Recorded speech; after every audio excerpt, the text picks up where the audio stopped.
The guidebook that Joan referenced was part of a project that we worked on with the National Sexual Violence Resource Center, and this guidebook is part of one of their newer projects, which is called Sexual Assault Through the Lifespan.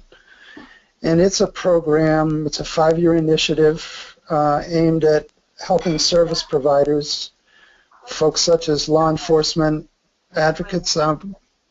We're getting some feedback from somebody who's got their microphone open. I'm not sure who that would be, but if you are aware that you might have your microphone open by accident, that'd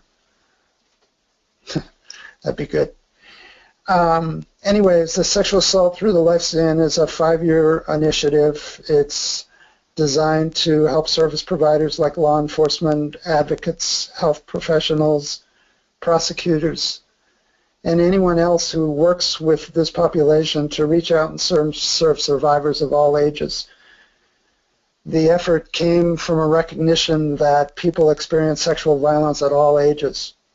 And it's really an acknowledgement that children, teens, adults, and women and men in later life all have unique needs that are different from one another. And this project is designed to help people working with those populations meet those people's needs. We know that sexual violence can impact a person at any point in their lives, from childhood through sexual abuse or to sexual violence in later life.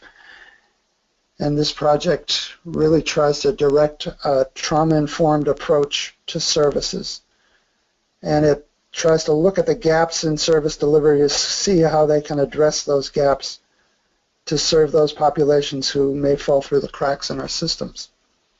So they've done focused on a lot of different areas. In the first year, they focused on sexual violence in later life, and then the second year on child sexual abuse, then on sexual violence against teenagers, and in the last year of the project, they've been focused on sexual violence in adulthood.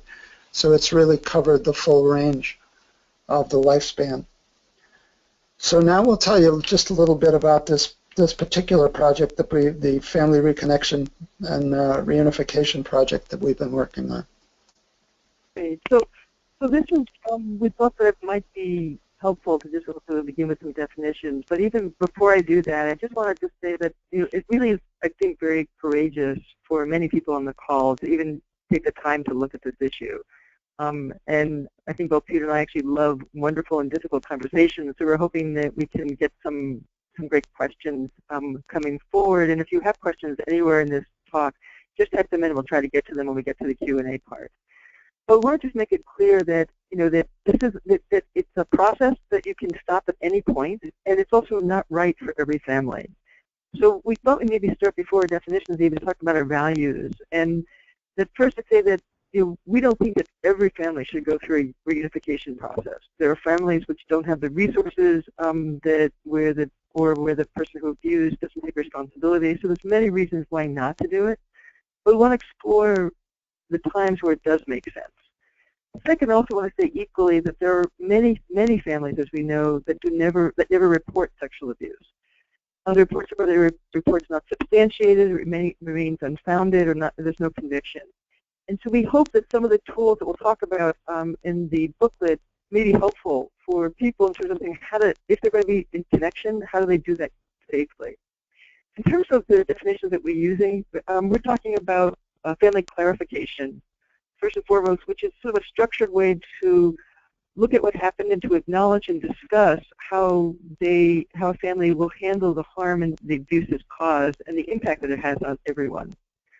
The second reconnection, family reconnection, is we think it's important to acknowledge that there really is often an urge for reconnection. That after the clarification process, that it's an opportunity to talk about maybe what form, if any, and might work for a particular family. And third, the reunification process is that if there is a possibility of doing that, it's an in-depth process where basically all the professionals involved with the family, with each of the family members, work together to consider the process based on what type and degree of contact might be possible between the family and the child who's been victimized, and also the child, the adolescent or the adult who's sexually abused. So next slide there, Peter. Okay. So why should I care? I mean, you've all come here because clearly you do have some interest in the topic, but really, you know, one of the things that was really striking for Joan and me when we were interviewing people about this is we talk about the topic of reunifying families where someone had sexually abused a child, and we were talking about the possibility of reunification and just what that process might look like, or that considering that process might look like. And very often the reaction was for the blood to run out of their face and for their face to go white. So there's a real resistance to that, to the whole notion. I think when a lot of us think about a child being sexually abused, the tendency immediately and understandably is to focus on the manipulation, the vulnerability, the betrayal, the long-term impacts of the trauma, the disruption to the families. And we will often just feel justifiable anger and outrage and a wish to protect and to punish and to create safety. So I think we all, many of us, operate on the assumption that when sexual abuse occurs, that act is so egregious and such a betrayal of trust that any wish that a child might have for connection with the person who abused them might be severed automatically. And while that may be absolutely the case in some situations, we'll see as we're moving through this that it's actually often more complicated than that. That reality is and relationships are a lot messier and more complex than we'd imagine that they are. I'm always struck in my 15 years as a frontline social worker at CPS, I saw lots of really painful family situations and removed lots of kids from their families. But I can honestly say I never met a child who didn't want to be with his or her family, just without the abusive circumstances.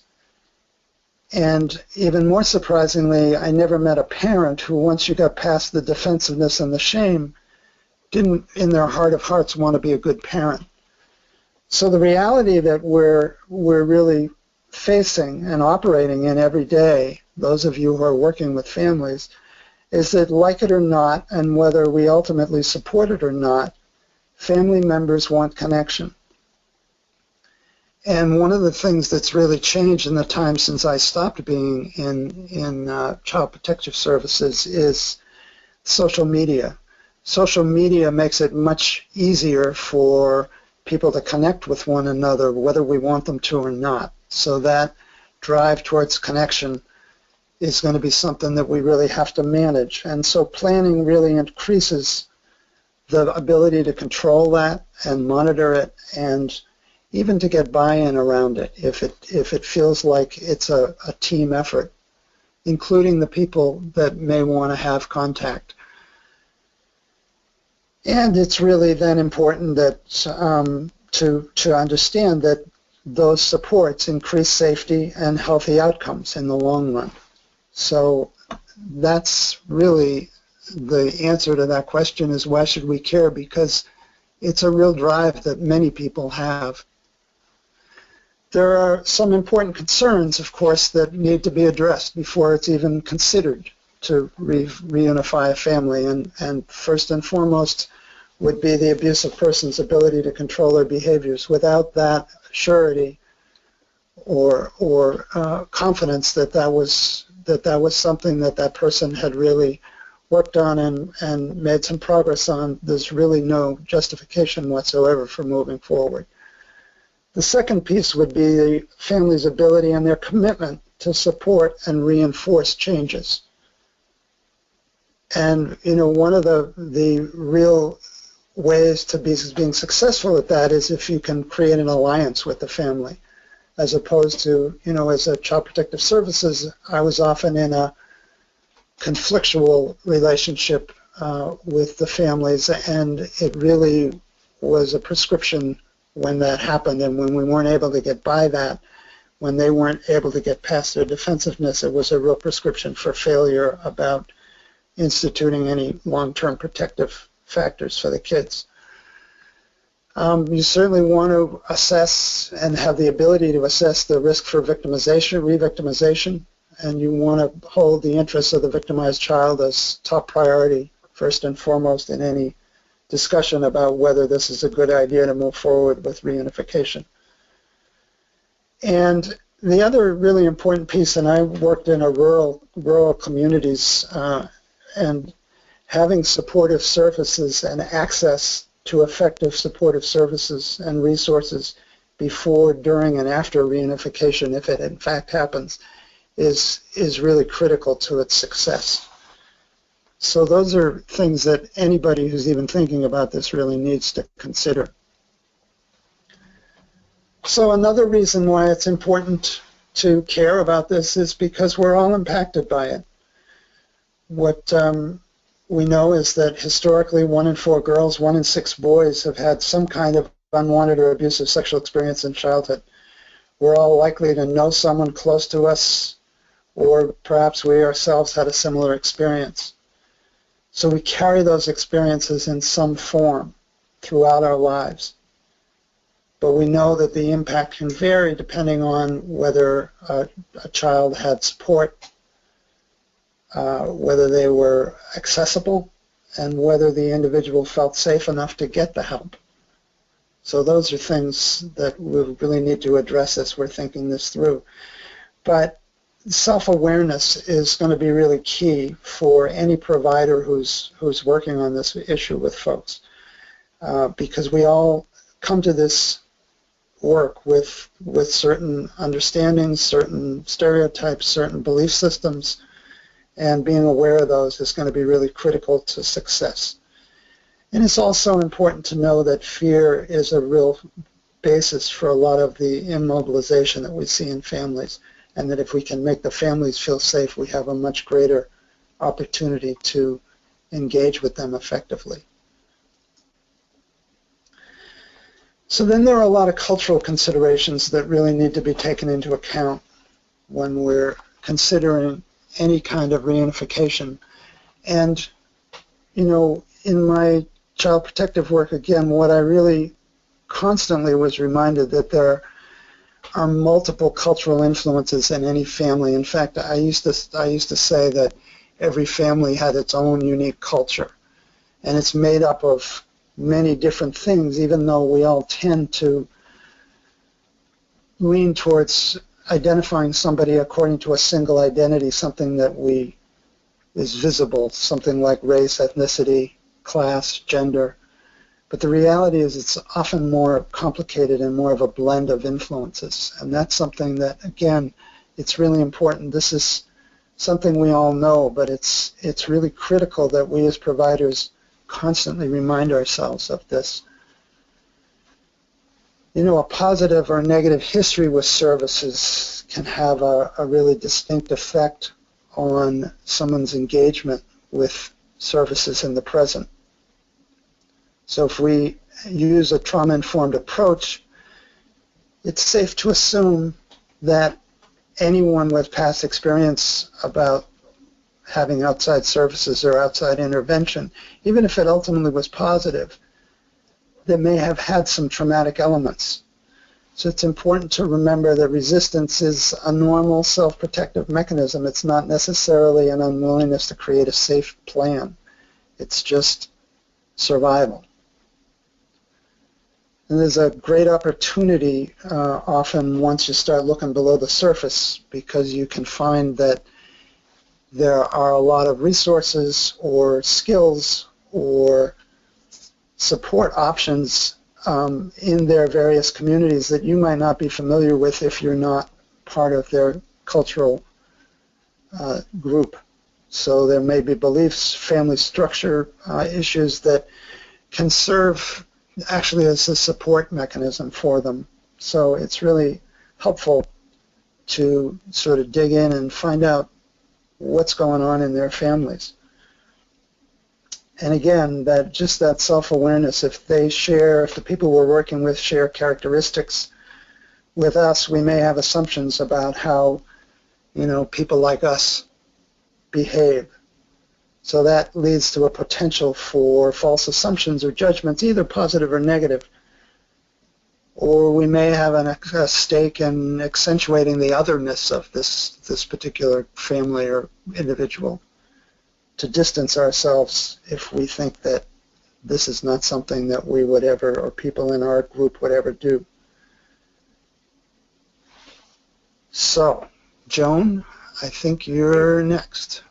Yes, yes, absolutely. Thank you, Peter. And maybe just building a little bit on what Peter said in terms of even the topic sometimes causing some panic or having people turn white. What we've found in terms of even talking about it, that key, I think, to the decision is really having also an understanding of what we know about the people who sexually abuse. So we thought we'd just take a minute to talk a little bit about, who are they, what is sort of assessment and treatment sort of in that world, and maybe why we also try to use person-first language as much as possible when we're doing this work. So maybe just to begin with, just to say, like, who are they? And I think, just as an exercise, if you wouldn't mind just taking a minute to type in, when I say that, the term sex offender, what are the words that come to mind? And if you could just type them into, the question action, that would be great. And I know for me, I grew up with the image of a dirty old man sort of lurking on the edge of our playground. And this is an exercise that I find is really helpful. This is the image that I think when you bring up the topic, people think of. So the words that are coming up right now are male, pedophile, white man, pervert. Someone doesn't actually use the word sex offender. Monster, adult man, bad people, boundary violator, loner, deceitful. I actually had a chance to be in Australia, and they said rock spider, which I'd never heard that term before. But teachers, adult men, narcissist, there could be siblings, somebody pending criminal charges. There's also sort of acknowledgments of child on child, a sinner, opportunist. So you can see these are the terms that I think that come to mind that people have. And I think that in some ways, certainly, I think some of that image may be changing a little bit. I think for the first time in the 25 years that I've been working in this field, I've been hearing something like, well, that could be my son. And I think some of the awareness that we've had around campus sexual assault is starting to maybe affect how people may think about this. And the reason that's important is that if we see sex offenders as monsters, then we won't see the actions or the abuse, in particular, of the people that we love most. So the image that people have of the sex offender is very important. And Peter, if you can go to move ahead to, I guess 2 slides, that would be great. I know that you're, sometimes there's a little bit of a delay here. So if you can go ahead and then 1 more slide. So if you think about that, maybe the image now, this kind of image, and what if when people were thinking about people who sexually abuse, and think about this being the image that comes to mind? It could be this boy, it could be the grandmother, it could be the father with his arm around the mother and daughter. But what if we start thinking about this as the image, then if we see something, if we see certain behaviors, people might feel more comfortable in saying something. And I think that's really, in terms of the having a family really be able to engage in this, really understanding that the image that they have of a sex offender may actually interfere with their ability to see the people that they love doing some things which are harmful, could be and could be abusive. So the next slide here. So what do we know about the people who sexually abuse? So we know that that in terms of statistics, that about 1/3 are within the family, and as we redefine family, that might grow as well. We know that 59% and even higher are known to the victim. I know I did some work in Vermont, and the number that was there is 97%. We have such a small state, people all know each other, so that number could be much higher. The majority are male, and I think what somebody said to child, that 30 to 50% of the people who sexually abuse children are children or teenagers as well. So when we think about who are they, I think it's important to think about then really the diversity and the wide diversity there is. So we're talking about a 12-year-old, or we're talking about a 50-year-old, and we're talking about what kind of behaviors. So in the next slide, we want to talk a little bit about the impact of treatment. And I often get the question of, does treatment work, for sex offenders? And to me, whenever I hear that question, it's sort of a red flag, because it's such a huge generalization to say that we want to think about treatment for whom. Are we talking about treatment for a child who's been sexually abused and acts out that abuse on another child? Or are we talking about a fixated pedophile in their 50s who is violent? So it's important to know when people say, does treatment work, is there a possibility for treatment, who are we talking about? And to do a comprehensive risk assessment on that person, and that will vary depending on lots of different factors. So in the next slide, so I think one of the things to remember when we talk about treatment, to talk about that, not to have a one-size-fits-all. To really look at the individual who needs to have treatment, and what are their strengths and what are their risk factors. We know that children and teens respond very well to treatment, and we also know that males who are sexually abused outside of the family have the highest recidivism rate. So again, this gives you a sense of why it's important to really look at the individual we're talking about, and not just think about it in terms of all sex offenders. Now, obviously, we could go into a lot more detail on this, and maybe we may revisit in our Q&A, but just wanted to give you a little bit of an overview of why it's important to think about the diversity of those who might be in that family reunification process. So, Peter, back to you. All right, if I can get this slide to move forward. So Joan mentioned person-first language, and it's something that can be very helpful, especially in a process where you're working at trying to reunify someone who's sexually abused a child in a family back into that family. And the beauty of person-first language, and I first learned it from folks in the community with people with disabilities.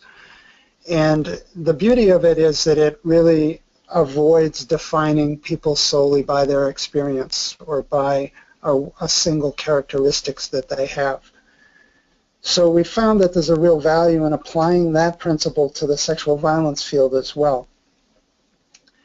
Labels are handy, and I have to admit, person first is a little unwieldy, but it really can change the perspective of who the different people are that we're talking about when we're talking about re-engaging or reconnecting.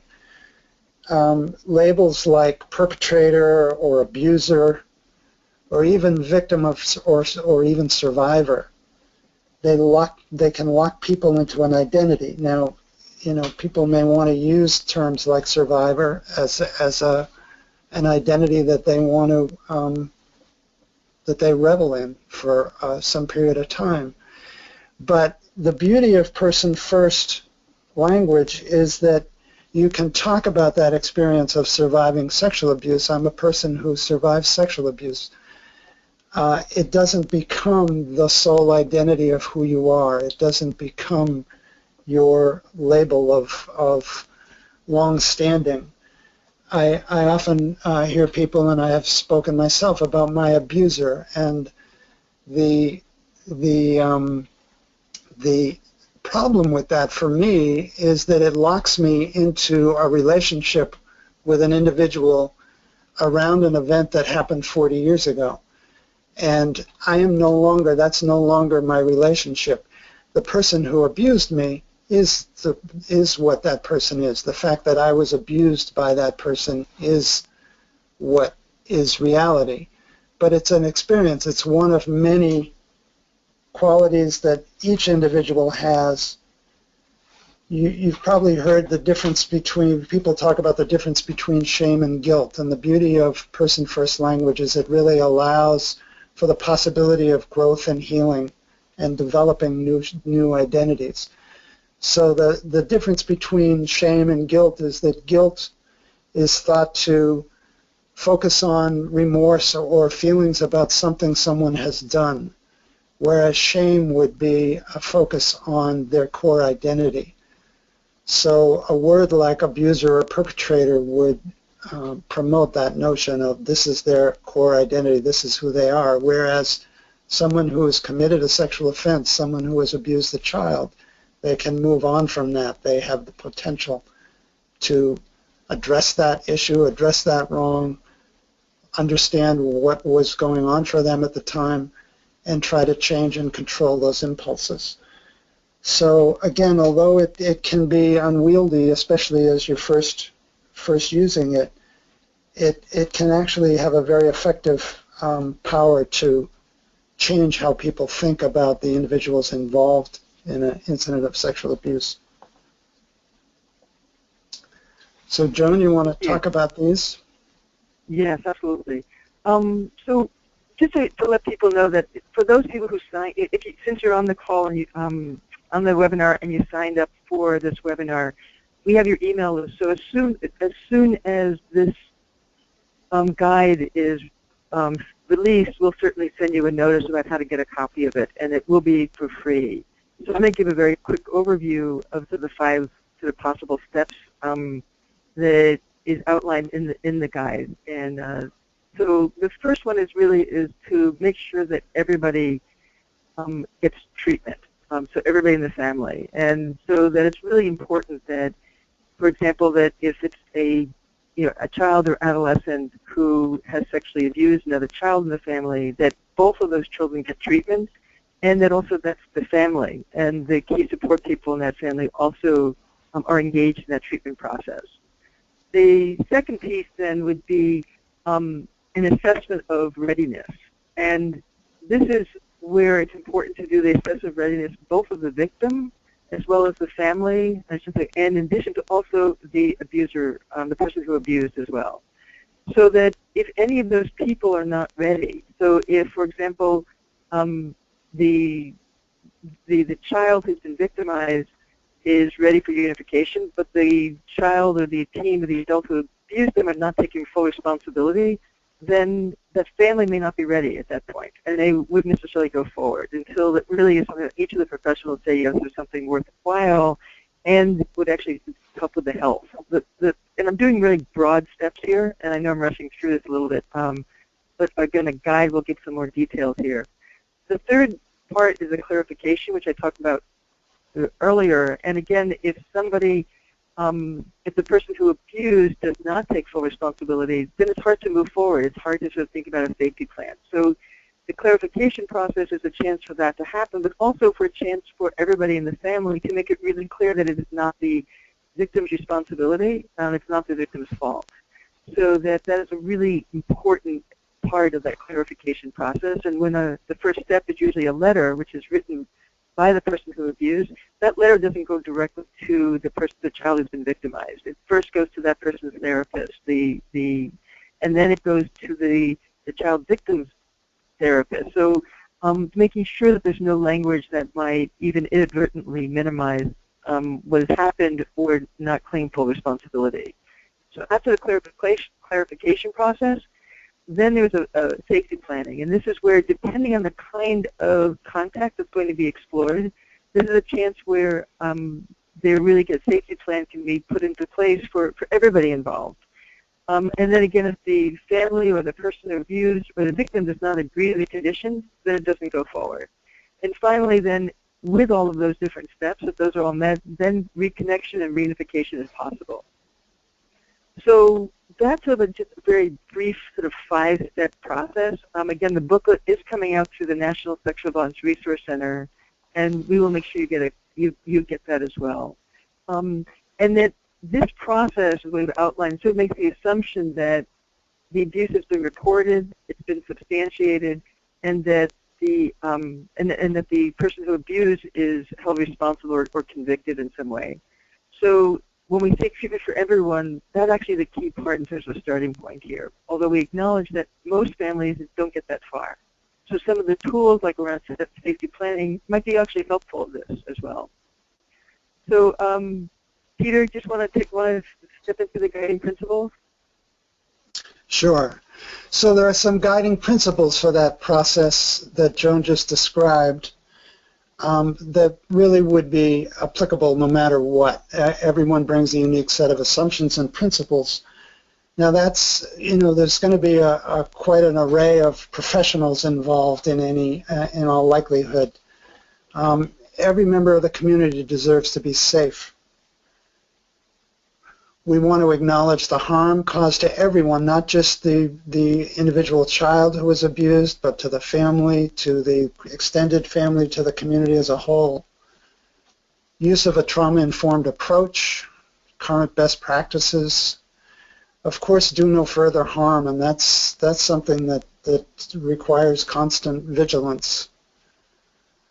A collaborative approach, and this is one of the things we'll talk about in a minute, with many different providers and services and family members involved, there's often some conflict about what people's perspectives are, and the best way to move forward on this effectively and safely is if we can develop a collaborative approach to it.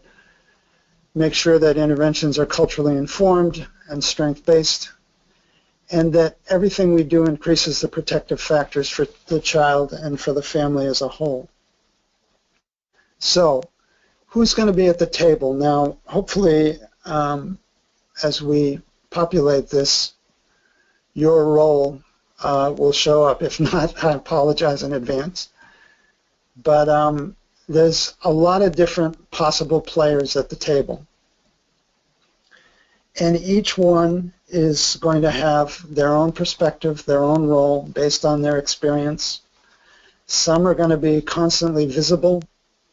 They're going to be in the interaction, in the interplay on a regular basis. And some are going to be behind the scenes and have very powerful influence, but aren't going to be a regular contributor, but they're going to be, or a visible contributor. So the challenge here is to understand each of these people has the child's best interest in mind. And they each have a perspective that believes that their view and their approach is probably the most effective and the best for the child.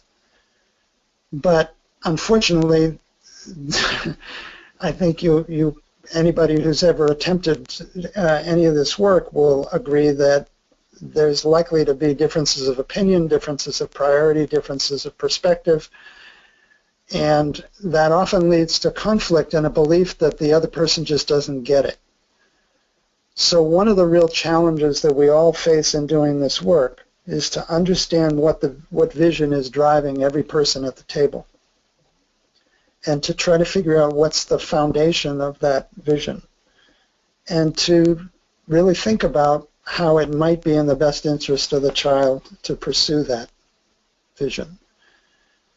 So I'm a trained mediator, so one of the things that we learned early on in mediation was to try to identify interests as opposed to positions. So if you're involved in this work, thinking about the other people that are sitting at the table and what their interests might be, and try to understand what your interests are and how they relate to the other players at the table, and how they might be different from the position you're taking, and how your interests or their interests might be met in ways other than the position and the stance that someone has taken in a particular exchange or conflict.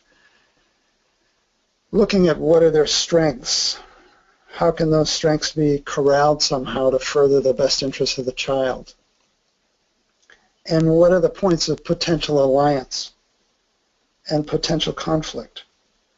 What needs are at stake for each of the people at the table? And again, there's an assumption, and we often lose sight of it when things get very charged and very emotional around something as evocative and triggering as childhood sexual abuse. So what's going on for other folks? What needs are at stake? How might they be met safely?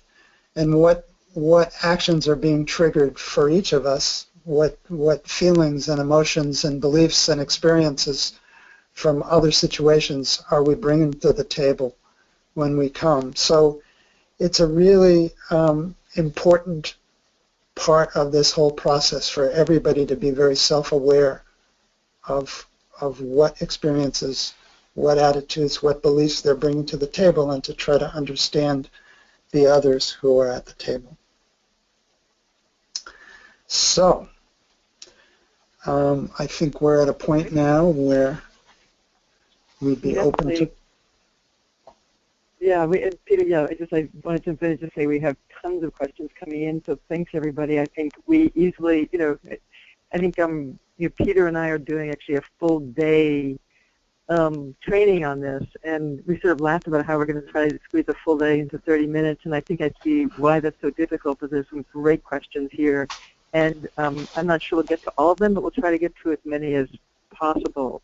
And I think that one of the key questions that's popped up a couple times, Peter, that maybe you can start with is that the question about the role of the victim as sort of guide to the decision making on reunification. And I know that we've had some conversations about that. So if you want to start that responding to that question. Yeah, I mean that's clearly the most complicated and has to be the highest priority. What the child who's been victimized is wanting and feeling, and what's in their best interest, and that's going to sort of how much control over that process that child is to be given is going to certainly be determined by their emotional state, by interaction and consultation with their therapist, what their age is. I mean, you certainly are going to have a different, they're going to have a different role for someone who's 5 than someone who's 17, and is talking about bringing somebody back into the household who had been abusive toward them. It certainly would be the case that they would need to have a veto power somehow. They need to have that absolute control of, if they're not ready for that, they would certainly need to have that ability to set that limit. But that can be complicated because, as we know, nobody is 100%. I mean, everybody's ambivalent about most everything. So, there might be a 90-10 wish for somebody to come back, or a 10-90 wish for somebody to come back. And they may not have the same opinion and belief and need as other members of the family. So protecting that child and making sure that that child has a full say in. Now, the other side of that question is if the child wants the person to come back and everybody else feels like this is not ready to happen. And so in that circumstances, the whole family and the safety of the whole family is at risk. And I guess that, it's true that has to be taken into consideration for both positions that the child might have. But it's never a simple answer. There are lots of different factors that would have to go into making this decision, and it could change over time. So I don't know, Joan, if you want to add to that? Yeah, no, I think the complexity, I think your answer sort of reveals a lot of the complexity of this in terms of developmentally where that child who's been victimized is, what their age is, what the family's reaction to it has been. Is the child in any way being blamed for the breakup and getting pressured into the reunification? I mean, I think that one of the reasons why having the child have a treatment provider who can be part of that process means that they're not, that their opinion is it's not them who needs to say, I'm not ready and I need to stop. So I think that one of the questions which might tie into the next thing is one of the couple of people I've asked, what happens if the either the victim has sort of one case that someone suggested is that the victim withdrew from their treatment but wants reunification, and another one said, what if the counselor, the treatment provider for the child who's been victimized, said it may do more harm than good because maybe of the child's age.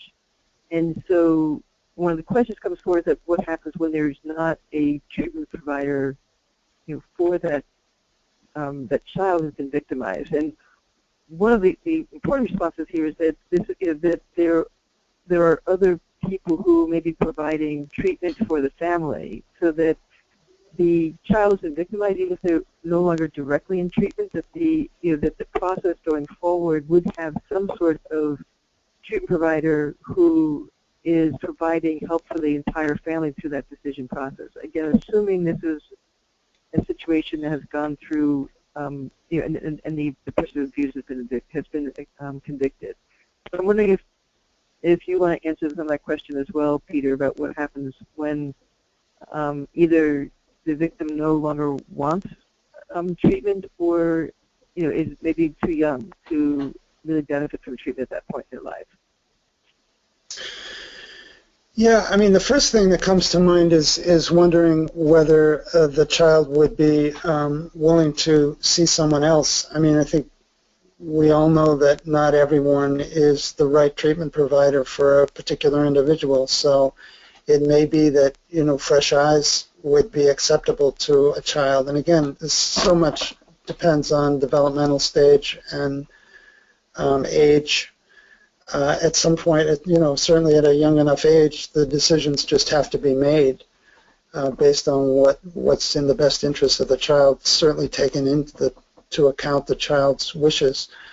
But I think the likelihood of success, if there isn't a mechanism in place for the child to work out whatever feelings comes up as that process unfolds, that it feels to me like a setup. Now, the reality is that the courts often order a reunification in a time frame when people don't necessarily feel like it's a good idea, or there isn't a consensus about that. And that's something you are sort of in a position where you have to make the most of what you've got, try to provide the greatest level of resources. Some kind of wraparound system would probably be very useful and effective. But again, this is assuming that all these resources are available and accessible to the family. But really, the more supports the family has, the safer and the more quickly the process can unfold. So I guess my first thought would be, if the child is completely unwilling to engage in some kind of treatment, that it's probably not a good time to move the reunification forward. Yeah. And Lindsay Fleischman sort of just jumped in and said, it's a good point, and so that and maybe we can really emphasize the point that the process may be actually more successful when you have multiple therapists sort of aiding in the process. Mm-hmm. Another I thought great question was that they someone asked about, are there different treatment approaches for different cultures? And do you want me to start with that one, Peter? Yes. Yeah, sure. So partly maybe jumping in because I wanted to say that there's actually, if people are interested, the Prevent Connect is having a webinar coming up, and particularly what the sort of community responses can be within tribal communities in the U.S. And I just really had the chance to recently meet with some.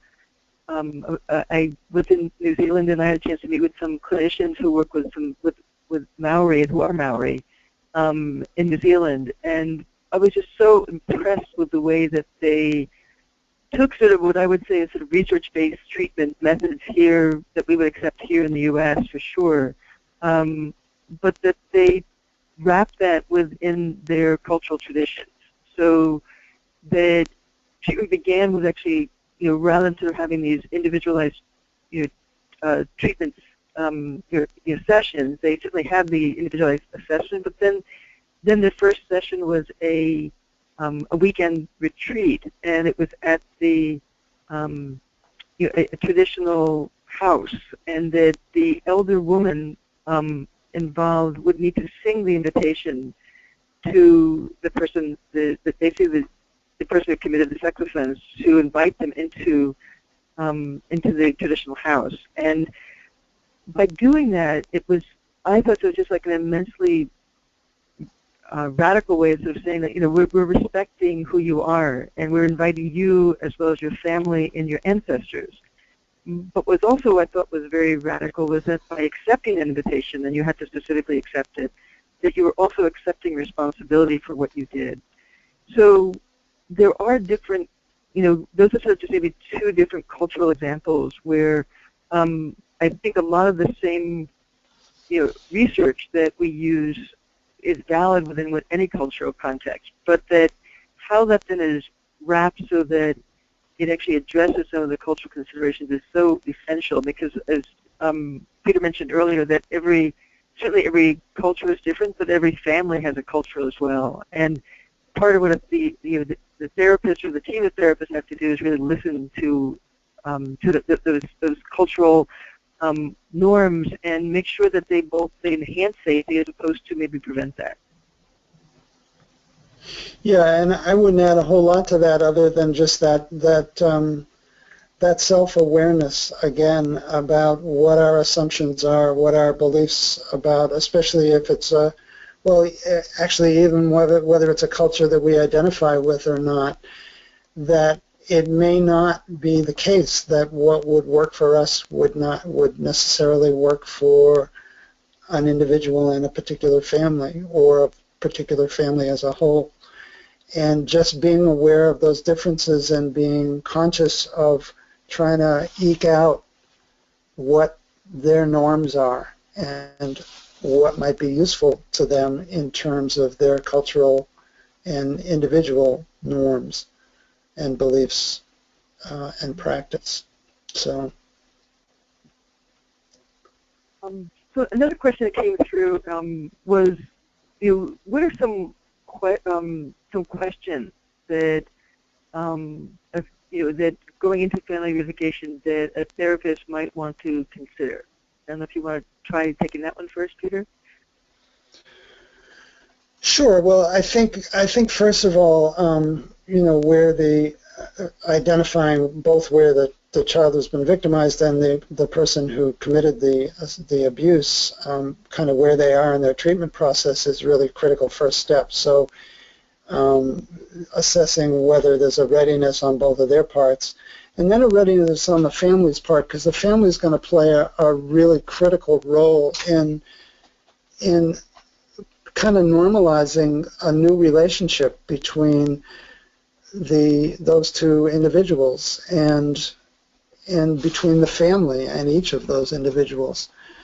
So I've supervised many a visit, and I've advised families on supervising visits, and it's a surprisingly difficult task because there's this real balance between sort of exerting an external force, an external authority, and trying to normalize the interactions, trying to make the interactions safe and not seem too stilted.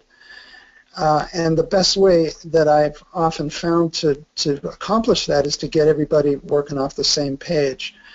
If the supervision, if the process is seen as an external sort of authoritative, punitive force, the likelihood of the cooperation or the likelihood of some resistance is affected. So to the extent that everybody can see this process as safety for everyone, including the person who's engaged in abusive behavior, that person is really important to get buy-in from. And it makes getting buy-in from the family around establishing firm boundaries and maintaining those and supervising whatever contact there is between the individuals, it can make it a lot easier. But without that, it really it really becomes a challenge for folks. They feel like every limit they set is an accusation, and that's what you really want to sort of help educate the family about, that those feelings are going to be real, they're going to happen, and that this is going to be a long process, and that there may be some times when they have to say, no, we got to stop here, we got to regroup, we got to rethink this. So I think normalizing the fact that it's going to be difficult is really important.